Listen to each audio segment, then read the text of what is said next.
we don't have to accept frailty as a part of getting older. Now is the time to take action. And this is what this video is going to be about. My name's Chris. I am a physiotherapist. So I've put together this 3-part video series, which is going to cover why you might want to start strength training, but also how you can get started. I've already started to cover the opportunity that strength training can provide. By being stronger and having increased muscle strength and endurance, you're going to be able to do more of the active hobbies that you currently enjoy doing. That might be sport, spending time with grandchildren, spending time in the garden, going traveling and carrying around heavy cases. All these things will require a certain amount of strength to be able to do with confidence, and also do without pain or anything like that that might be holding you back. Like I said at the start, a lot of people feel that frailty is a normal part of getting older, and I'm here to show you that that's not necessarily the case. These tasks, such as the sport and the grandchildren and the traveling, it's not just about those tasks themselves. It's about the opportunities that they give you. So generally, if you're playing any kind of sport, whether that's tennis or golf, you're doing that with friends, and you're spending time with other people, not just during the sport, but also in the clubhouse afterwards. When you're with grandchildren, it's not just with the grandchildren, you're often with the whole family. And then time in the garden, you might actually be doing the gardening on your own, but often you're doing the gardening so that you can invite people over and create more social interaction with people, to show off your garden and to enjoy time with them. Let's say you don't have the strength to do your sport, spend with your grandchildren and do the gardening. You're not just saying goodbye to the tasks now, you're saying goodbye to all those interactions that you may have had as a result.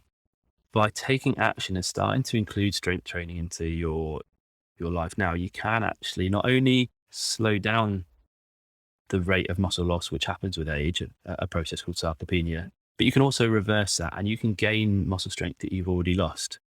And as you gain muscle strength, that gains the ability to carry out those tasks. And by being able to do those tasks again, you open up more interaction and social opportunity that you didn't have before. So it's not just about being stronger. It's about how it fits into your life and being able to do all the things you want to be able to do with confidence. How would you feel still being competitive in your sport? How do you feel being able to travel to all the places that you want to? Things like the Great Wall of China that might feel a bit daunting now, actually is well within grasp. This isn't just something that I think we should be doing. This is included in the World Health Organization's physical activity guidelines. The first area that the guidelines cover is a minute of aerobic physical activity. We could either be doing 150 minutes of moderate intensity exercise. That would be if we're out of breath, but you're still able to maintain a conversation, or vigorous activity where we're so out of breath that we would struggle to maintain conversation. So that would be 75 minutes. So it's 150 minutes of moderate, 75 minutes of vigorous, or could be a combination of the two. That's within the week. We should be aiming for that. Then the area that I am more interested in is the fact that the guideline suggests that we should be doing exercises that strengthen the major muscle groups on at least 2 sessions per week. That is based for adults 18 to 64 years old.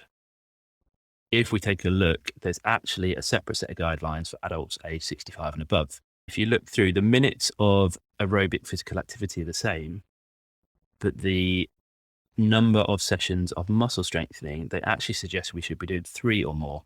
So if I were to ask most of you, the majority of people would suggest that as you get older and above the age of 65, you should probably tone down maybe on the strength training or anything more strenuous. But actually, the guidelines are showing that we should be doing more of it, which is almost counterintuitive. We think we should be kind of holding back a bit, but because we are losing muscle strength as we get older, we really want to be doing more to reverse the muscle strength we've also lost and to maintain as much function independence, but not just about staying independent, but it's about thriving. It's being able to really enjoy that time. If you are an older adult and over the age of 60 and you've never done any form of strength training before, then you're probably going to have some objections. So common ones I tend to hear is that I'm too old to get started now. The weights area of a gym, that's for people in their 20s and 30s. You might have a chronic condition. You might have osteoarthritis, osteoporosis. You might have ongoing knee or back pain, and you've ruled it out because you're worried about making things worse. And in strength training, surely that's dangerous and that's going to be bad for my back if it's already hurting. You might not have any pre-existing injuries, or conditions or pains, but worried that actually strength training might cause an injury. Surely it's dangerous. And that's a common misconception I hear. You might be thinking that this has to be done in a gym. And if you don't like the gym, then that's going to put you off. You might feel like you're going to get judged if you walk in. It might just be too busy and you can't get on the equipment that you want to. All of the things listed above are common objections that I hear. And actually, they're not things that have to hold you back and stop you.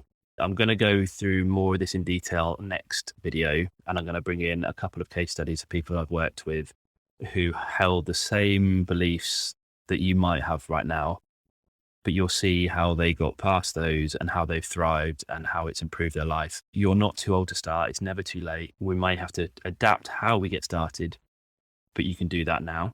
Strength training and being stronger can actually ease some of the pains that you might already have. It can help manage your arthritis and your osteoporosis. Yes, there are risks associated with lifting weights and doing strength training, but actually we can manage those risks. And in my opinion, it's far more risk associated with being frail and weak. So we'll cover all of those in more detail in the next video. So to recap from this first video in the 3-part series, you might be looking at your future and starting to feel exhausted, more painful, a bit negative about how that might look.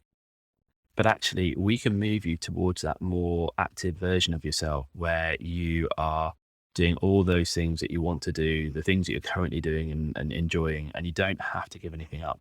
We've also looked at the physical activity guidelines, and I hope you now agree we should all be looking to do 2, possibly 3 sessions of muscle strengthening exercises per week.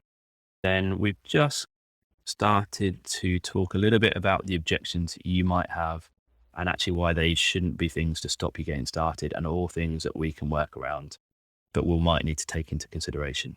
In video 2, I am going to introduce you to 2 people that I've worked with, Mike and Phil, and I'm going to tell you a little bit about their stories about why they were inspired to start strength training, the difficulties they were facing before they started, some of the objections they had and how they got around those, how they got started and how they progressed, and then more importantly, what benefit they've noticed now by seeing some of the objections you've had in someone else's story and seeing how they got past it, but also made a success of it and seeing the difference it's made to their life. My hope is that you will be inspired to take some action.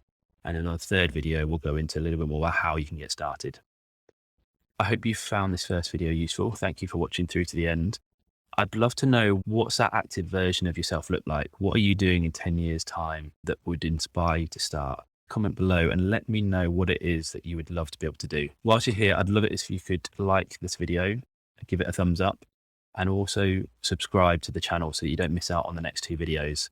If there is someone that you feel will benefit from seeing this, then please do share it with them, whether it's on social media or by email. This is a message I'm really passionate about spreading, and the more people that see this video and see that there's actually an option to start, the more people might actually take action and start to see a more positive future, and that would mean the world to me. So please do share this. Thank you. I will see you in the next video.